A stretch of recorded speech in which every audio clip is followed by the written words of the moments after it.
Welcome back to KP's Kingdom, Cooking with KP, and today I'm going to show you how to make these beautiful stuffed beef rolls.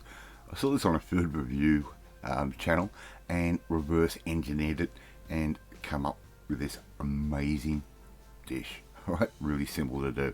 We're going to need all of this stuff right here. Right, no rocket science to that. We'll go through everything as we go. Alright, not many ingredients required at all. Alright, the first thing I'm going to do is I'm going to put a bit of butter into a pan, just like that, and I've taken my time and sliced up some mushrooms. You can buy them pre-sliced if you want, it doesn't matter. Okay, I'm just using normal white cap type mushrooms, and we're going to start sauteing these down and cook them down to make up an amazing filling. A little bit of salt and pepper to taste, of course.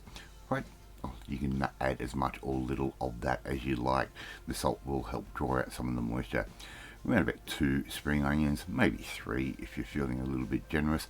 Nicely sliced, nice and thin. Put those straight in as well, just like I'm doing right there, and that onion flavour will start leaching out and going into the mushrooms as well. Some fresh dill. If you don't have fresh, you can get away with using dried dill. It won't hurt that much, but the dill flavour in this really works. I'm going to add in around about 2 cloves-ish worth of garlic. Right, they can go in, that's freshly crushed of course. You can get away with using garlic paste if you don't have fresh garlic. Right, just keep sauteing those through until it looks something like that. Right, we're going to take that out of the pan, put that into a bowl and let it come down to room temperature. Now I've gone to my local supermarket and just bought some beef sizzle steaks.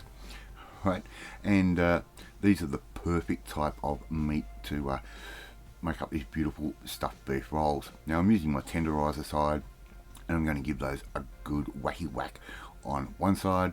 Right, we're going to flip that over, and we're going to give it another wacky whack just to break up some of the fibers and in the meat, make it just a little bit more tender, so we can make this meat even thinner and make it work even better.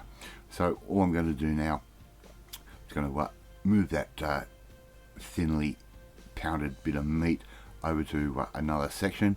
I'm just going to get my oven paper or greaseproof paper and fold it over just like that, so it's now encapsulated in that paper. Use the flat side and pound that out, and we want these as thin as you can possibly get them. Right, don't go too thin that you can end up with holes in them. We just want it nice and thin so it looks something like that. Okay, it's a little bit larger than what it was and a little bit thinner, and it's going to roll up quite nicely. Right, just keep repeating that same process with all the other pieces of meat that you have. Right, I'm just going to smashy smash and get these nice and thin, and before you know it, we've got all these beautiful thin slices of meat. Look at how thin that looks. That's beautiful. Right, just going to move that around a little bit just so I can keep it in camera focus. Now we've got that stuffing, it's come back down to room temperature. We're just going to add some of that, just about sort of half an inch-ish worth off to one side, and we're just going to start rolling these up, and we're going to put the meat across the shortest edge.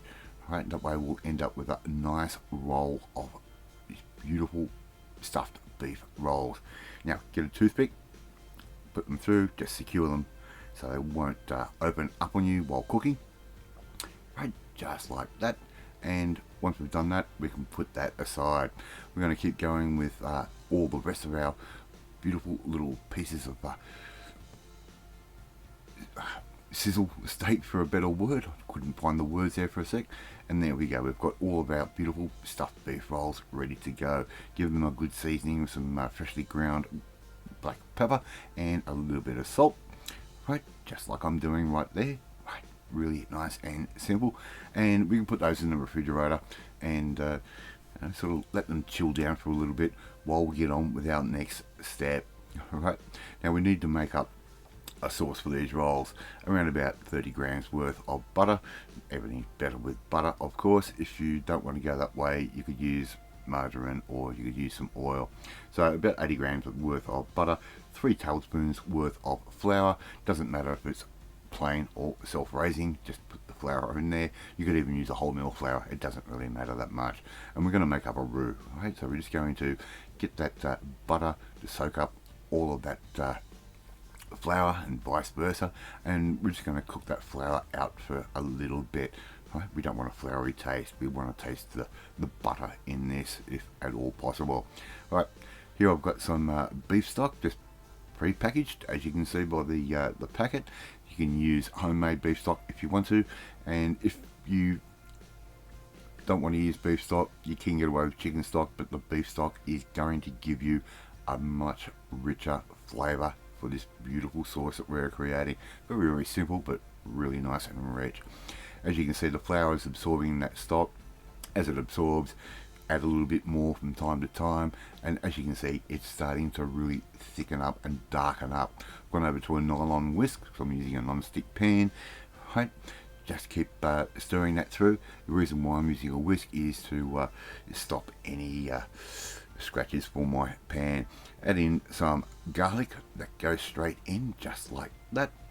Right, a little bit more garlic as well. Right, we want a nice rich flavor to this beautiful sauce that we're creating. Now this will start to thicken up in no time soon, believe me, and just keep stirring it through. A little bit of Worcestershire sauce, it's going to add a little bit more umami flavor to it, and we're going to add in some finely sliced spring onion. Right, it's going to be almost a Diane type sauce, not quite, but just a nice sort of classic French-ish type of dish. Turned off the heat on my sauce.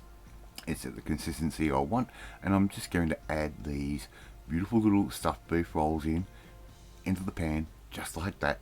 And my oven is sitting at 150 degrees Celsius. Right, a little bit different from the way we normally do things here in the KP's kitchen.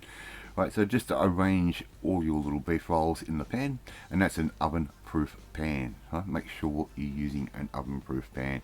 Right, that's going into the oven, and 150 degrees. We're going to cook those for 3 minutes.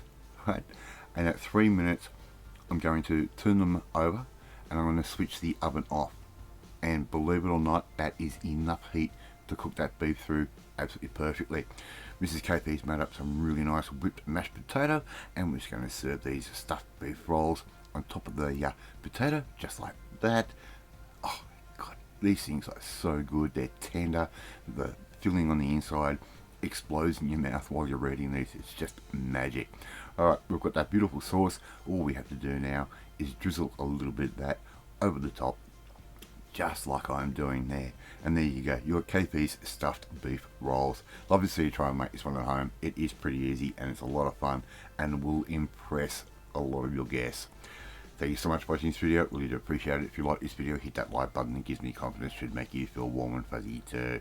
Don't forget to hit that notification bell to be notified every time a new video goes up. And please share this video with all your friends on all platforms of social media. We are trying to get them a KP's Kingdom out there. If you want to learn how to make something a little bit classy, just like this one, without a hell of a lot of effort, well, you need to come and join the family, my family. Hit that subscribe button. You'll never miss another one of my videos again. Off to eat my stuffed beef rolls, and I will catch you next time. Bye.